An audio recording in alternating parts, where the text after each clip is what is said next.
अब वक्त है कि हम खुदावंद के पाक कलाम को सुने, क्योंकि खुदा का कलाम हमारे कदमों के लिए चिराग और हमारी राह के लिए रोशनी है।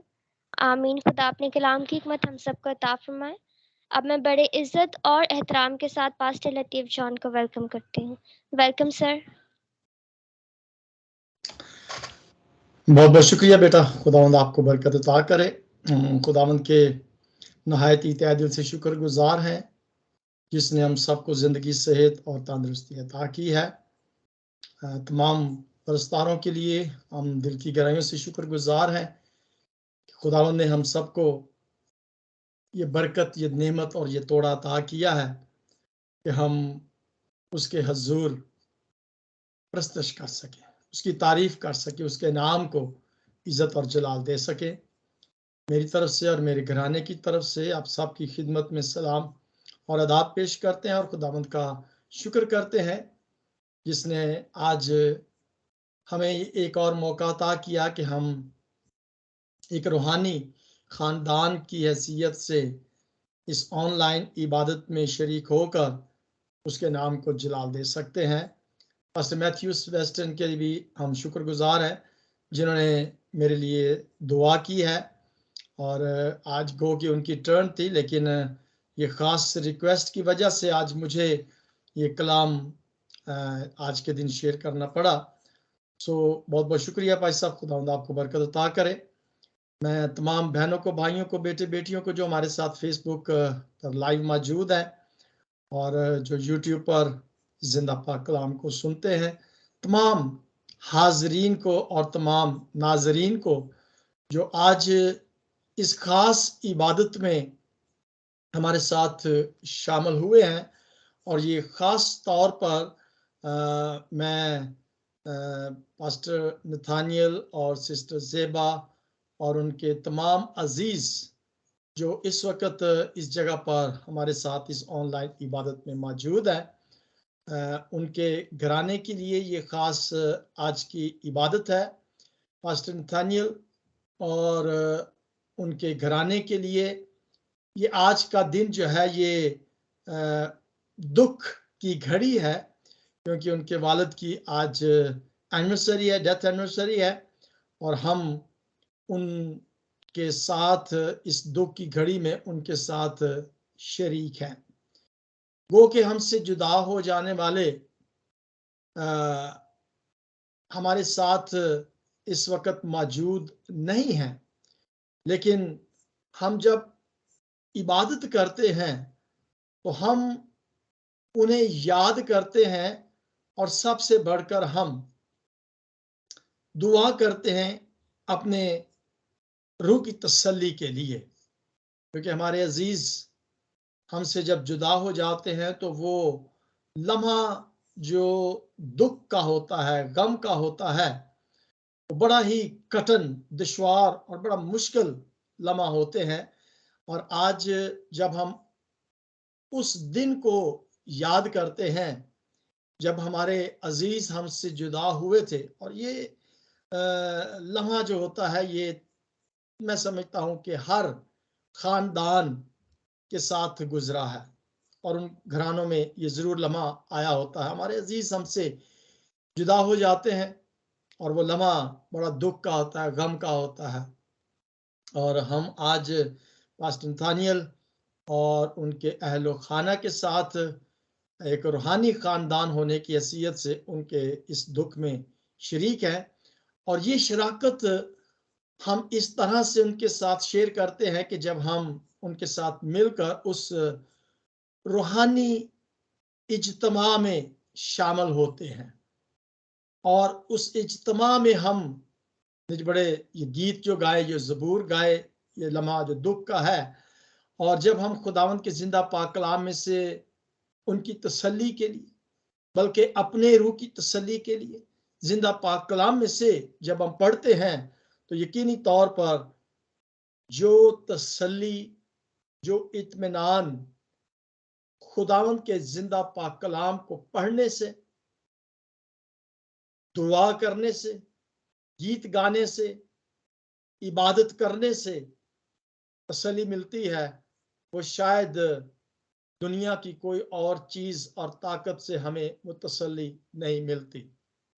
और ऐसे लम्हात जैसे मैंने बताया कि हर घर में ये लम्हात आते हैं, क्योंकि ये एक ऐसा सर्कल है कि ये खुदा की तरफ से ये ऐसा इंतजाम है कि इंसान जो औरत से पैदा होता है उसे इस जहाने फानी से कूच करना होता है। खुदा ने हर एक इंसान की जिंदगी के जो लम्हात हैं उनको मुकर्रर किया हुआ है, किसने कितनी देर इस जमीन पर जिंदा रहना है। सो आए हम तसल्ली के लिए, उस खानदान की तसल्ली के लिए, अपनी तसल्ली के लिए जरूर जब हम इन लम्हात में शरीक होते हैं तो हम अपनी जिंदगी के दिन जो हैं वो गिनते हैं, याद करते हैं। हर एक इंसान को, बनिनो इंसान को इस जहान फानी से कुछ करना है। मैं पूछना चाहूंगा कि स्काइप पे मेरी आवाज जो है वो क्लियर आ रही है, क्योंकि मैं थोड़ा सा दूर बैठा हुआ हूँ लैपटॉप से। तो मुझे नीचे बेटा के कैरलिन नीचे नीचे यस लिख दें जिनको आवाज सही आ रही है, ताकि जी मैं। Sir. Thank you Shazia, thank you Carolyn, God bless you. मेरी मदद कर रहे हैं कोई भी बेटा। ये आज का हमारा जो विर्द है वो हम पढ़ेंगे पहला थिस्सलुनीकियों उसका चौथा बाब सफा नंबर 198 से है। 198 पहला थिस्सलुनीकियों उसका चौथा बाब, और हम उसकी 13 आयत से 18 आयत तक पढ़ेंगे, फ्रॉम 13 till 18। फर्स्ट थिस्सलुनीकियों चैप्टर 4 पेज नंबर 198, 13 से 18 आयत।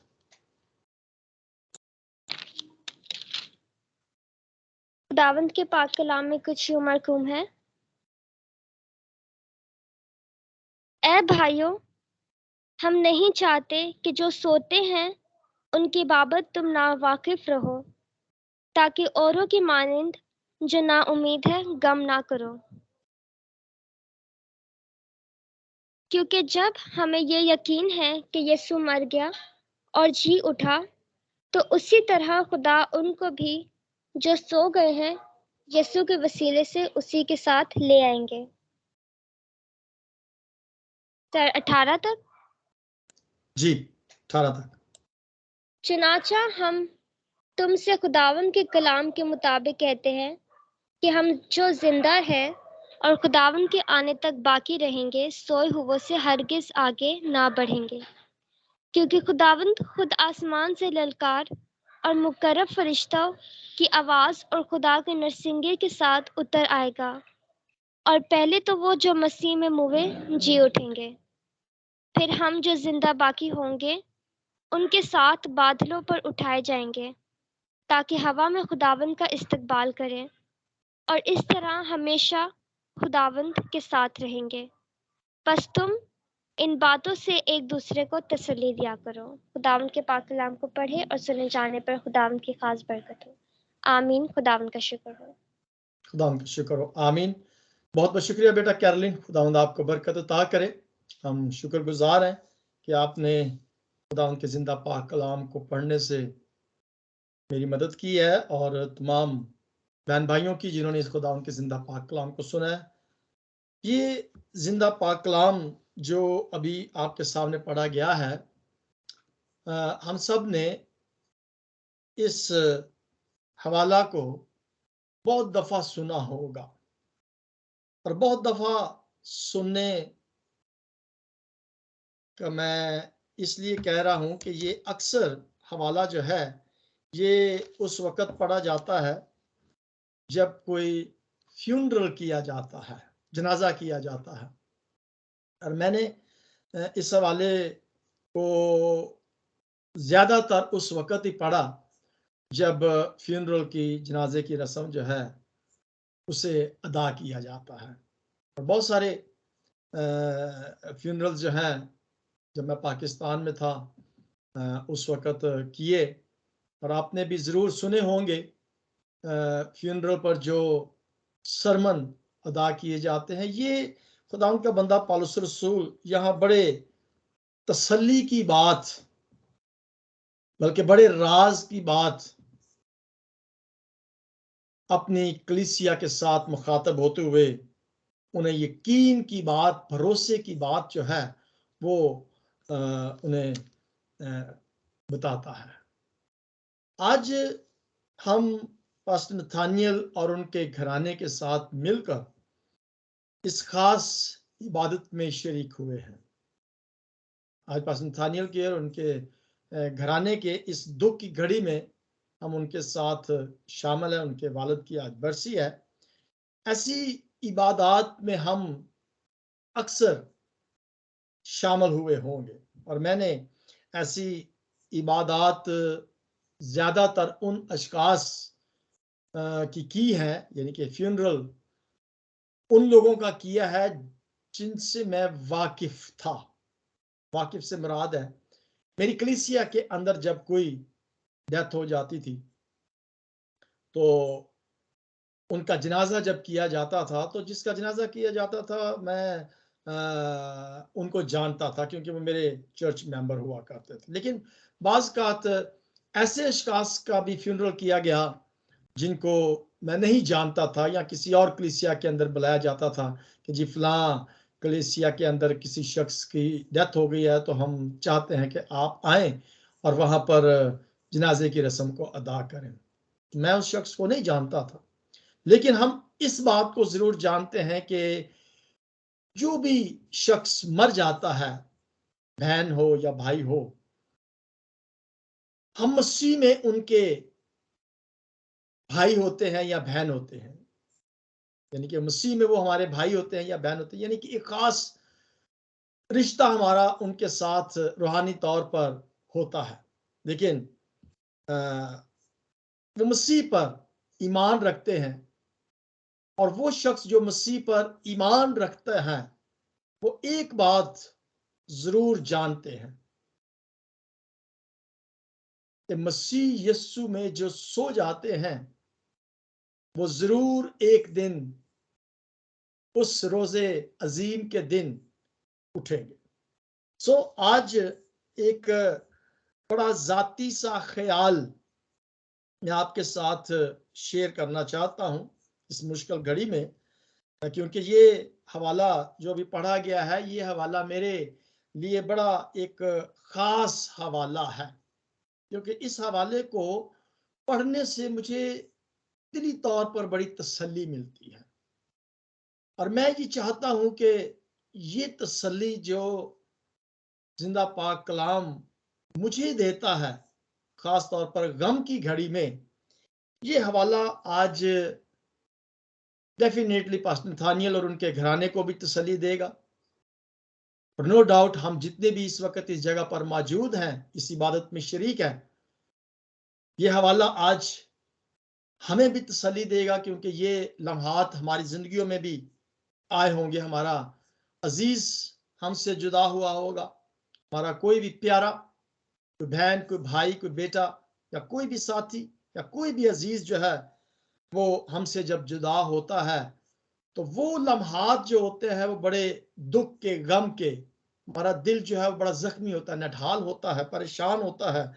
और उस परेशानी के लम्हात में ये हवाला जो है ये एक यूं कहने की एक उम्मीद हमें अता करता है। और मेरे चीजों जब उस गम की हालत के अंदर जब किसी का कोई अजीज जुदा हो जाता है तो उस वक्त जो गम की हालत में एक उम्मीद किसी को दी जाती है, एक तसल्ली दी जाती है, या उस गमगीन दिल को जो दिलासा दिया जाता है अल्फाजों के साथ, मैं समझता हूं कि वो घड़ी, वो लम्हात जो होते हैं तसल्ली के, वो बहुत जरूरी उस गमजदा घराने के लिए होते हैं।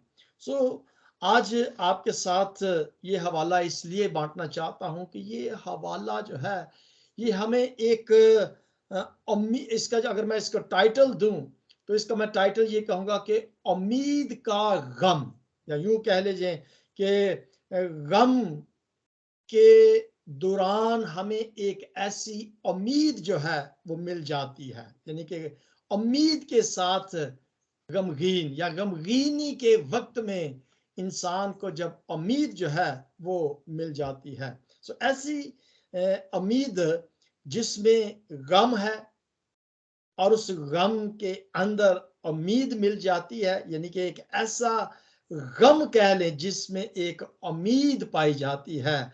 मैं समझता हूं कि ये एक बहुत ही खास तसल्ली का लम्हा हो जाता है। मैं आज दो ख्याल आपके साथ पेश करना चाहता हूं, दो ख्याल इस लिहाज से कि आज से तकरीबन कोई 2 महीने पहले की बात है कि हमारे चर्च के अंदर एक हादसा हो गया था, यानी कि एक जवान बहन जो थी वो इस जहान फानी से कूच कर गई थी।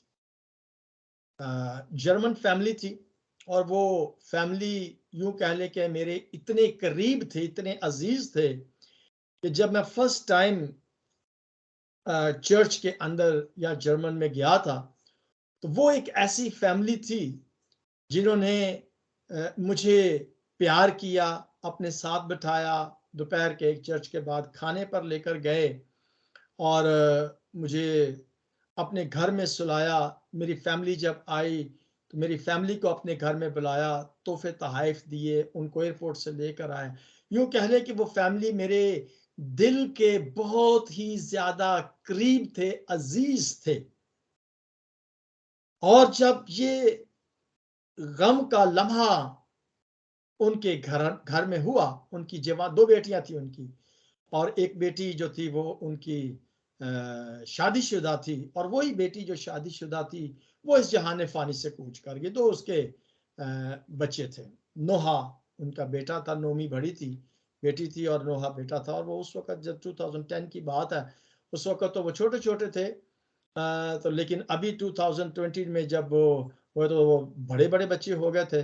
और जब मैं उन्हें मिला, अक्सर मिलते रहते थे, तो इस गम के हालत में जब उनकी वालदा उनसे जुदा हो गई थी, तो हम जब उनके जनाजे पर गए थे तो बच्चे बड़े थे, लेकिन बड़े इत्मीनान से, सुकून से, बड़े, जिसे कहते हैं ना, जैसे हम पाकिस्तानी जो है बड़े अक्सर रो रो के अपना हाल बुरा कर देते हैं।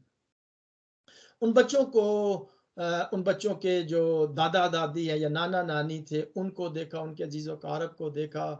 उस बहन के, डोरिन उसका नाम था, उसके जब शोहर से मिला, वो भी पासबान था, तो उसके जब शोहर को मिला तो बड़े इत्मीनान से, बड़ी तसल्ली से। मैं ज़ाती तौर पर बड़ा गमगीन था। एक तो मैं खैर बिस्तर, बीमारी के बिस्तरे से उठकर गया था, थोड़ा सा तंदुरुस्त नहीं था, तो इतना ज़्यादा खड़ा भी नहीं हो सकता था। मैं खुद बीमार, यूँ कह लें कि कमज़ोर था, वीक था। तो जब उसके जनाज़े पर गए तो मैं बड़ा रंजीदा था, बहुत ज़्यादा गम से बड़ा नढाल था, परेशान था, क्योंकि वो हमारी बहन जो थी बहुत ही प्यारी थी, बहुत प्यार करने वाली थी। यहाँ तक कि मुझसे उन्होंने ना रोटियाँ जो होते हैं ना बेलना, चकले बेलने पर रोटियाँ बेलना सीखी थी मुझसे। सो बड़ा प्यार करती थी। तो जवान थी, बच्चे थे उनके 2। तो मैं बड़ा गम से भरा हुआ था, नढाल था, परेशान था। हालाँकि मैं खड़ा नहीं हो सकता था, लेकिन फिर भी मैं कब्रिस्तान जब गए तो वहाँ पर खड़े हुए, कब्र पर गए, देखा, बड़ा परेशान था। तो उनके जब इस फ्यूनरल को मैंने अटेंड किया, तो उस वक़्त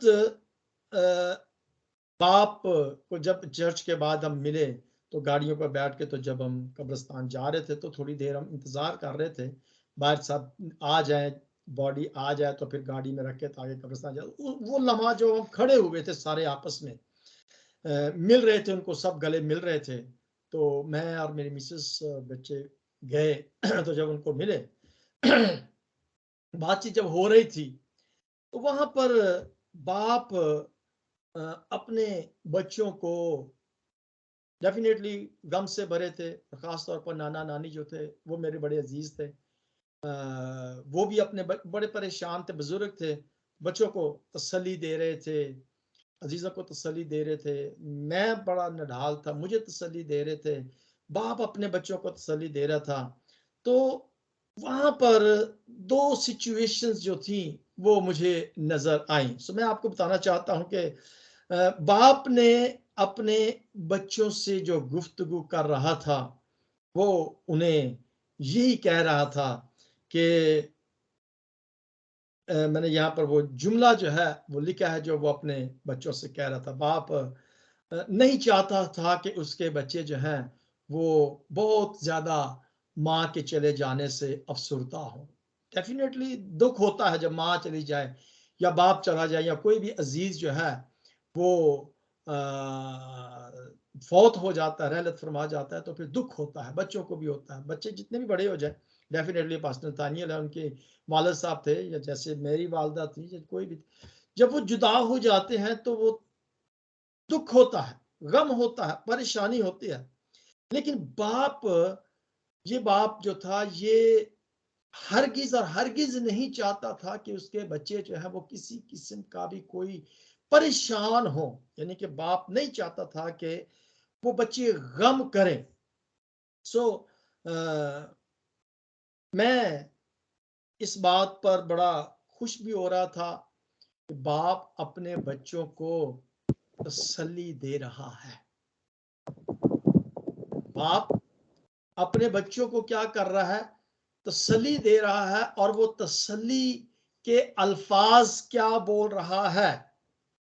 वो तसल्ली के अल्फाज ये बोल रहा है कि हम जरूर आपकी मामा को मिलेंगे। सो वो लम्हा जो उस वक्त जुदाई का था, वो जुदाई का लम्हा डेफिनेटली गम का लम्हा था। वो लम्हा परेशानी का, गम का लम्हा जरूर था। लेकिन जहां पर वो तसल्ली ये दे रहा था कि हम जरूर मिलेंगे, यानी कि मैं अपनी वाइफ को मिलूंगा, तुम अपनी माँ को मिलेंगे, भाई जो भाई हैं वो अपनी बेटी को मिलेंगे, उनकी माँ उनको मिलेंगे। सो इस बात पर मैं खुश भी था कि बाप अपने बच्चों को तसल्ली दे रहा है।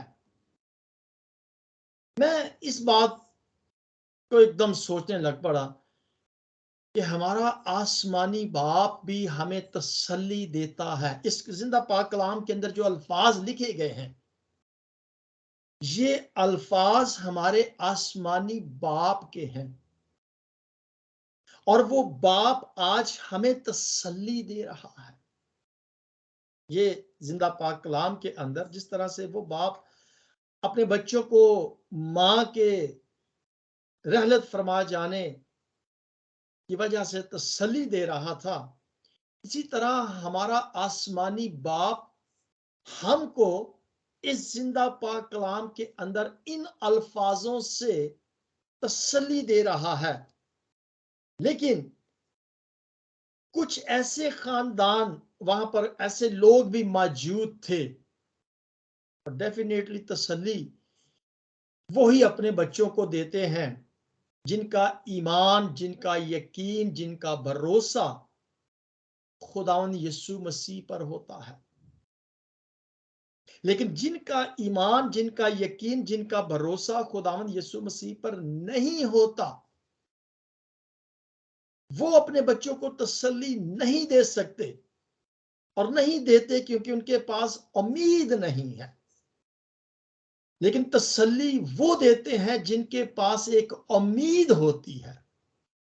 यहां पर इस हवाले के अंदर खुदावंद का बंदा पौलुस रसूल, ये अल्फाज खुदा के हैं, वो थसलनीकियों की कलीसिया से मुखातब होते हुए उन्हें एक उम्मीद देता है, उस उम्मीद की यकीन दहानी देता है।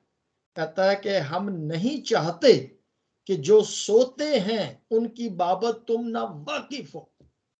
अब मैं यहां पर इस जिंदा पाक कलाम के हवाला से खादिम होते हुए यहां नहीं चाहता कि हम इस बात से ना वाकिफ हो या हमें इल्म ना हो इस बात का, जो तसल्ली और इत्मीनान यहां पर खुदाउन का बंदा पौलुस रसूल उस कलीसिया को दे रहा है कि वो नहीं चाहता कि तुम इस बात से ना वाकिफ हो, तुम्हें पता ना रहे कि जो सो जाते हैं उनकी बाबत हमें किसी चीज का कोई इल्म ही ना हो, जो हमसे जुदा हो जाते हैं हमें उनके बारे में पता ही ना हो। और वो कहता है कि औरों की मानद जो ना उम्मीद है, जिनको पता ही नहीं है कि मसीह यीशु ने क्या उम्मीद हमें दी है, जिसकी वजह से हमें तसल्ली मिलती है, उनकी तरह हम ना उम्मीद ना हो। क्योंकि वो ना उम्मीद जब होते हैं तो वो गम करते हैं। यहां पर दो कैटेगरीज है। एक कैटेगरी वो है जो गम कर रही है, और एक कैटेगरी वो है जो खुश हो रही है। किस बात में खुश हो रही है? कि उनके पास उम्मीद है। तो इसका मतलब ये है, एक खानदान खुश हो रहा है और एक खानदान जो है वो गम कर रहा है। खुश वो खानदान हो रहा है जिनके पास उम्मीद है, और नाखुश या गम वो खानदान कर रहा है जिनके पास उम्मीद नहीं है, वो गम कर रहा है। ये 13 आयत के अंदर जो बात लिखी गई है कि वो ये नहीं कह रहा कि हम गम ना करें। डेफिनेटली गम है। मेरे वालिद, मेरी वालदा जब मुझसे जुदा हुए, मुझे भी गम था। रोते थे, बहुत रोते थे, बहुत देर तक रोते रहे। आप सबके साथ भी यही हाल होगा। रोते थे, हम सब रोते हैं। उस लम्हा गम होता है, लेकिन ये कलाम हमें ये नहीं कह रहा कि हम गम ना करें, लेकिन वो ये कह रहा है कि हम गम करें लेकिन उम्मीद के साथ। अब जिसके पास उम्मीद है वो खुश होता है। सो वो गम जो है वो खुशी का गम है, और वो खुशी इस बात की है कि वो जिंदा हो जाएंगे जब यीशु मसीह आएगा। अब इसी कलाम के अंदर 14वीं आयत के अंदर ये बात यकीन दिलाई गई है कि यीशु मर गया था, यीशु जी उठा है, और खुदा उसी तरह उनको भी उठा खड़ा करेगा जो मसीह यीशु में सो गए हैं। यहाँ पे लिखा है कि यीशु मर गया और जी उठा, तो उसी तरह खुदा उनको भी जो सो गए हैं यीशु के वसीला के साथ उठाएगा। उसी तरह खुदा उनको भी जो सो गए हैं यीशु के वसीला से उसी के साथ ले आएगा, जिंदा कर देगा। अब ये उम्मीद मेरे अजीजों जो मेरे और आपके पास है। इस दुनिया के अंदर बहुत सारे ऐसे लोग हैं जिनके पास ये उम्मीद नहीं है, और जिनके पास ये उम्मीद नहीं है वो गम करते हैं। मैं फिर ये बता रहा हूं कि मैं ये नहीं कह रहा कि हम गम ना करें, लेकिन हम गम करें लेकिन खुशी के साथ करें। और खुशी इस बात की, जिस तरह यीशु जिंदा हुआ है वो भी जिंदा किए जाएंगे। सो उम्मीद के साथ क्या है? गम है, ना उम्मीदी नहीं है। कितनी बड़ी बात है कि किसी ऐसे शख्स को उम्मीद दी जाए जो गम में, परेशानी में हो, उसको तसल्ली दी जाए, ताजी उम्मीद रखो, गम ना करो, उम्मीद रखो। जिस तरह यीशु जिंदा हुआ है उसी तरह हमारा अजीज भी जिंदा किया जाएगा, हमारे अजीज जिंदा किए जाएंगे। तो मैं समझता हूं कि ये मायूसी का लम्हा नहीं होना चाहिए, गम का होना चाहिए, लेकिन मायूसी इसमें नहीं होनी चाहिए। मायूसी उसी शख्स को होती है जिसका यीशु पर यकीन नहीं होता। यहां पर जो लफ्ज लिखा हुआ ना कि हमें ये यकीन है, we have a faith on Jesus Christ। जिस तरह यीशु जिंदा हुआ है, हमारे अजीज जो हमसे थोड़ी देर के वास्ते जुदा हुए हैं वो भी जिंदा किए जाएंगे। और ये बहुत बड़ी उम्मीद है। यानी मौत के सबब से जो गम आता है, पौलुस रसूल यहाँ पर ये बात हमें राज की बात जो बताना चाहता है, वो ये बताता है कि मौत जो है ये, इसके साथ जो गम आता है ना, वो डेफिनेटली गम आता है, लेकिन यहाँ पर जो बात वो हमें बता रहा है कि ये मौत जो है ये एक ऐसा दुश्मन है जिसे वो आखिरी दुश्मन कहता है। ये हमारा आखिरी दुश्मन है, यानी कि इस मौत को उसने तशबीह दी गई है आखिरी दुश्मन के साथ। आज थोड़ी सी बात लंबी हो जाएगी, लेकिन मैं माजरत चाहूँगा आपसे कि मैं इस बात को आपके साथ वजाहत बताना, ये आखिर एक पॉइंट होगा, आखिरी पॉइंट होगा। देखें, अक्सर जब हमारा कोई अजीज बिस्तरे मर्ग पर होता है, बीमारी की हालत में होता है, आखिरी सांस पर होता है, जब बड़ी क्रिटिकल कंडीशन में हो जाता है, तो एक अल्फाज जो है वो अक्सर सुनने को मिलते हैं कि वो मौत के साथ लड़ रहा है, या वो मौत की जंग जो है वो लड़ रहा है। अक्सर हम सुनते हैं कि वो मौत, जिंदगी और मौत की कश्मकश में है, जंग लड़ रहा है। यानी कि एक ऐसा शख्स जो बीमारी के साथ मर जाता है, तो फिर हम उसे कहते हैं कि जी वो अपनी जंग जो है वो हार गया है। सोचिएगा, ये अल्फाज अक्सर हमने सुने होंगे कि जी वो अपनी जंग हार गया है। अब ये अजीजों, ये एक जंग है, यानी मौत को एक जंग के साथ तशबीह दी गई है, और जंग दुश्मन के साथ होती है। अब सोचिए यहाँ कि जंग जो है, यानी कि वो दुश्मन के साथ हो रही है, वो लड़ाई जो है वो दुश्मन के साथ हो रही है, और हमारा दुश्मन जो है वो मौत है। अब उस मौत के साथ जो है वो जंग हो रही है, यानी कि हमारा दुश्मन जो है वो मौत है। और ये दुश्मन मौत जो है ये हमारे अजीज को क्या करती है कि अपने शिकंजे में ले लेती है, यानी कि हमारे अजीजों के लिए वो बड़ी खतरनाक इसलिए साबित हो जाती है कि वो हमारे अजीज को हमसे जुदा कर देती है। और जब वो हमारा अजीज हमसे जुदा हो जाता है तो हम ये कहते हैं कि जी वो अपनी जंग हार गया है, यानी कि जिंदगी के साथ जो लड़ रहा था वो उस जिंदगी की जंग को हार गया है। अब मैं ये बात बताना चाहूंगा कि वो जंग कैसे हार गया है। वो तो जंग हारा नहीं है, वो बल्कि जंग जीत गया है। इसलिए वो जंग जीत गया है कि यीशु मसीह जिंदा हो गया था। अब अगर यीशु मसीह पर हमारा ईमान है, तो अगर यीशु मसीह जिंदा हो गया है, तो वो हमारा अजीज जो हमसे जुदा हो गया है, तो वो जंग हारा नहीं है। जिस तरह यीशु मसीह ने मौत और कब्र पर फतह हासिल की है, तो हमारे अजीज जो हमसे जुदा हो जाते हैं वो जंग हारते नहीं हैं, वो बल्कि फतह हासिल कर लेते हैं, क्योंकि उनका ईमान यीशु मसीह पर होता है।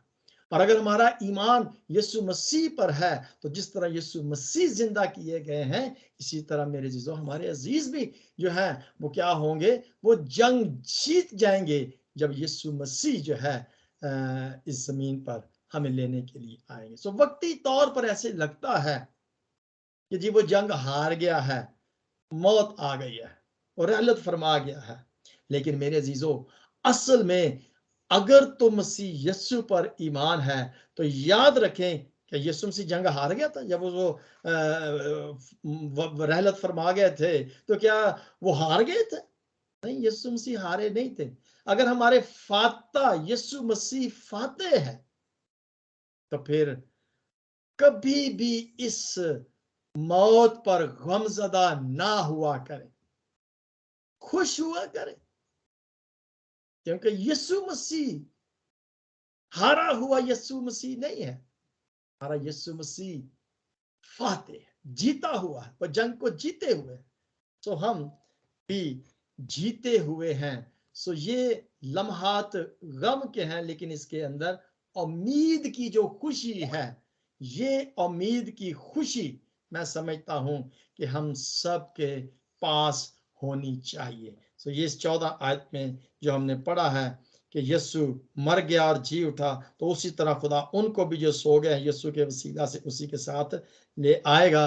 चुनांचे 15 आयत में लिखा है कि हम तुमसे खुदा के कलाम के मुताबिक कहते हैं कि हम जो जिंदा हैं खुदा के आने तक बाकी सोए हुओं से हरगिज आगे ना बढ़ेंगे। इसका मतलब है कि जो रहलत फरमा गए हैं वो पीछे नहीं होंगे, हम उनसे आगे नहीं होंगे, वो आगे होंगे। हम यहाँ पर लिखा है कि सोए हुओं से हरगिज आगे हम नहीं होंगे, वो पहले जी उठेंगे और फिर हम बदलेंगे और फिर हम आसमान पर जाएंगे। सो मैं समझता हूं कि वो पहले नंबर पर होंगे। ये खुशी की बात, गम की बात नहीं है।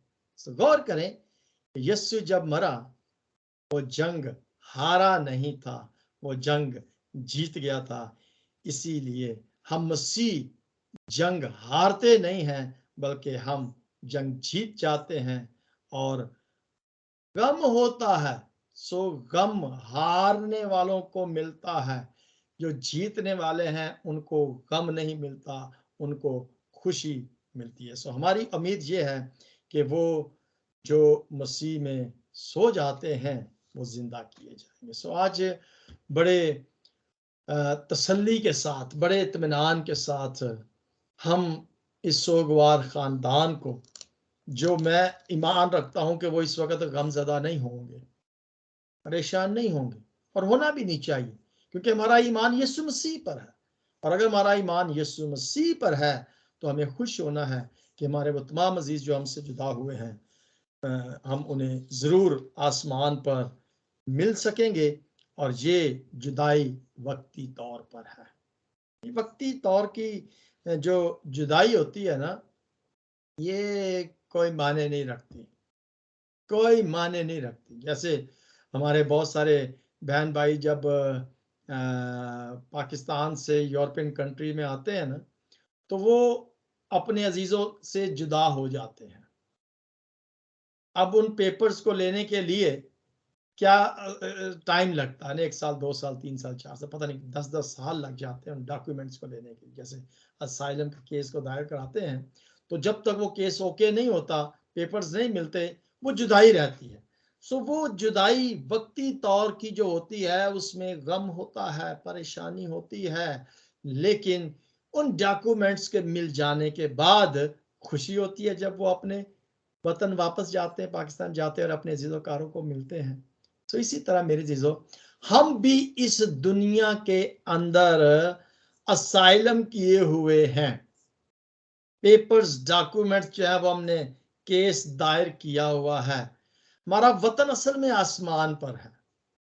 इस दुनिया में हम वक्ती तौर पर ये जुदाई आसमान से है, परदेसी हैं, परेशान हैं, लेकिन आसमानी हमारा वो जलाली वतन है जहां पर हमने जाना है।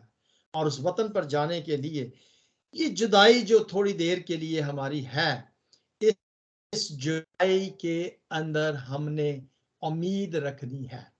तो मैं आज उस गमज़दा घराने के साथ मुखातब होते होते हुए ये कहूँगा कि हमें उम्मीद रखनी है। जुदाई है, वक्ती तौर पर है, परेशानी होने की ज़रूरत नहीं है, खुश होने की ज़रूरत है। इसी तरह जो हमारे बहन भाई असाइलम के केस को किए हुए हैं, वक्ती तौर पर हम परेशान होते हैं, लेकिन जब डॉक्यूमेंट्स मिलते हैं तो हम अपने वतन पाकिस्तान भी जाएंगे और अपने अजीज़ों से मिलेंगे। इसी तरह आसमान पर भी हम जाएंगे जब हमारा खुदा यीशु मसीह हमें लेने के लिए आएगा। सो आज हम खुदावन के जिंदा पाक कलाम में से जो चीज़ मैं आपको बताना चाहता हूँ, आखिरी अल्फाज ये है कि हमें खुश होना चाहिए। ये गम जो है ये जॉयफुल होना चाहिए। नाउमीदी का गम नहीं है, ये उम्मीद का गम है।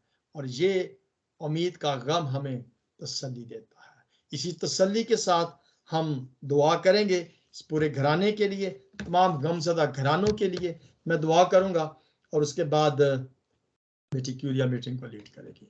तो जिंदा चला लिया आसमानी बाप खुदा, हम शुक्र करते हैं इस जिंदा पाक कलाम के लिए, इस तसल्ली के लिए, और ख़ास तौर पर खुदावंद मैं उस गमज़दा घराने के लिए दुआ करता हूँ, खास नथानियल के लिए, उनके घराने के लिए तसल्ली के लिए दुआ करता हूँ कि गो के खुदावंद ये वक्ती तौर पर गम है, परेशानी है, ये हमारे अजीज़ हमसे जुदा हो जाते हैं, लेकिन खुदावंद जिंदा पाक कलाम में जो आपने हमें तसल्ली दी है कि जिस तरह से आपने मौत और कब्र पर फतह हासिल की, इसी तरह खुदावंद हमारे अजीज भी उस मौत और कब्र पर फतह हासिल करेंगे। और इसी फातिह उम्मीद के साथ हम आज एक दूसरे के लिए तसल्ली का बायस बनते हैं। इस कलाम के वसीला से, दुआ के वसीला से खुदावंद पूरे घराने को तसल्ली और इत्मीनान अता कर। और हम जितने भी ज़मीन पर जिंदा हैं इस पाक कलाम को सुनते हैं, इस कलाम के वसीला से हम आज उम्मीद रखते हैं कि खुदावंद ये वक्ती जुदाई, परेशानी ज़रूर है, लेकिन इसमें उम्मीद है। इसी उम्मीद और यकीन के साथ हम एक दूसरे को तसल्ली देते हैं। खुदा उनके जिंदा पाक कलाम के पढ़े सुने जाने पर और पेश किए जाने पर हम सब पर कसरत से बरकत हो। आमीन।